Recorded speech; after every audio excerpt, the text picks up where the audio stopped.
Assalamualaikum warahmatullahi wabarakatuh. Anak-anak, kita hari ini akan masuk ke materi tema A subtema 3, yaitu pembelajaran 1 dan 2. Nah, sebelum memulai pelajaran, dibuka dulu buku tema A subtema 3-nya ya. Nah, baiklah, kita bahas bersama-sama dari pembelajaran 1. Pembelajaran hari ini tuh tentang yang pertama menjelaskan cara memelihara kesehatan organ gerak manusia. Yang kedua itu tentang ide pokok, masih sama seperti subtema 1 dan subtema 2. Nah, cara memelihara kesehatan organ gerak manusia itu banyak caranya. Nah, Ibu ringkat jadi 4 di sini, yaitu yang pertama mengonsumsi banyak makanan yang mengandung vitamin D, kalsium dan fosfor. Contohnya pada ikan, susu, kacang-kacangan dan buah-buahan. Yang kedua itu berolahraga secara teratur agar tulang dan persendian tetap kuat. Yang ketiga membiasakan sikap tubuh yang benar ketika duduk, berdiri, maupun tidur. Nah, jadi agar tidak terjadi kelainan-kelainan pada tulangnya. Yang keempat itu berhati-hati melakukan gerakan saat berolahraga atau beraktivitas lainnya. Nah, pada buku bisa kalian lihat pada halaman 77. Nah, duduklah dengan posisi tegak. Yang kedua, tidurlah dengan posisi telentang atau miring dengan posisi tubuh diluruskan. Nah, ini yang benar. Yang ketiga, berdirilah dengan posisi tubuh tegak. Jadi jangan sembarangan berdirinya agar tulangnya tidak terjadi salah keseleo atau sakit nantinya. Yang keempat, konsumsi makanan bergizi seimbang, terutama yang mengandung vitamin dan mineral. Nah, yang kelima itu berolahraga secara teratur.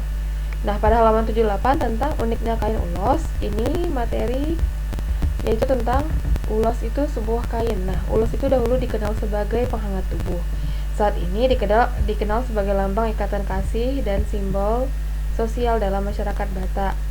Nah, istilahnya itu mangulosi yang artinya memberikan ulos. Ulos mempunyai tingkatannya masing-masing. Nah, pada buku di halaman 79, ini contohnya kain ini namanya kain ulos yang digunakan. Oke, contohnya ada 4, ulos Jogja, ragidep, ragi hotang, dan sadum. Alat untuk membuatnya itu ada alat tenun tradisional, alat pemintal kapal atau soha, sandaran punggung, pagabe, dan baliga.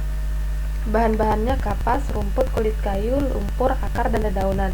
Nah, rumput sampai dedaunan ini merupakan bahan untuk membuat pewarnanya. Oke, nah tugas pembelajaran 1, kerjakan tugas ayo berlatih halaman 81 ya. Selanjutnya pembelajaran 2 masih tentang ide pokok. Nah, gangguan kesehatan pada organ gerak manusia. Yang ketiga tentang komik. Nah, pada buku halaman 84 ada kifosis, lordosis, dan skoliosis. Nah, ini contohnya. Kelainan pada tulang, skoliosis, lordosis, dan kifosis. Nah, kita bahas salah satu. Kifosis itu merupakan kondisi tulang belakang yang cembung ke arah belakang atau bungkuk.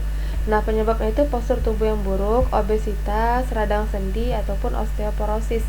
Bu, osteoporosis itu apa sih? Nah, osteoporosis itu adalah pengeroposan tulang karena kurangnya kalsium dan zat fosfor tadi. Yang kedua, lordosis, kondisi tulang belakang yang cembung ke arah depan. Nah, penyebabnya sama juga seperti kifosis tadi, hanya bedanya dia cembung ke arah depan. Kalau kifosis cembungnya ke arah belakang atau bungkuk.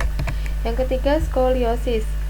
Nah, skoliosis di sini pengertiannya kondisi tulang belakang yang membengkok ke kiri atau ke kanan.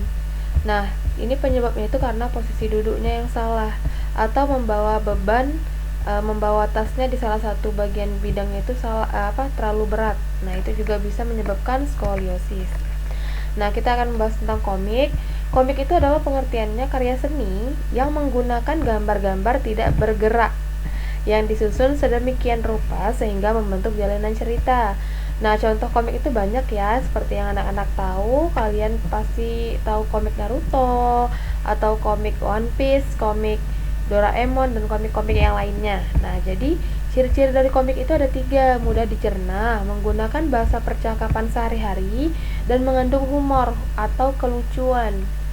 Nah, langkah-langkah menggambar komik itu ada 5, menentukan tema dan tokohnya, menentukan alur ceritanya, membagi media gambar menjadi beberapa kolom dan baris. Nah, makanya di dalam komik itu kalian lihat ada kotak-kotak kan? Nah, itu dibagi menjadi beberapa kolom dan baris. Nah, yang keempat, menggambar setiap adegan dalam satu kotak secara berurutan. Jadi membuat komik itu harus secara berurutan juga, tidak bisa sembarangan. Yang kelima, menambahkan kalimat-kalimat percakapan singkat agar cerita dapat dipahami. Baiklah. Tugas pembelajaran 2 ini kerjakan tugas saya berlatih halaman 86 nomor 1 sampai 4. Jadi totalnya ada 2 pembelajaran hari ini, ada 2 tugasnya. Yang satu pada halaman pada yang pertama pembelajaran 1 itu pada halaman 81 dan pembelajaran 2 pada halaman 86. Semuanya dikerjakan di buku tulis ya. Nah, demikian pembelajaran hari ini dari Ibu. Wassalamualaikum warahmatullahi wabarakatuh.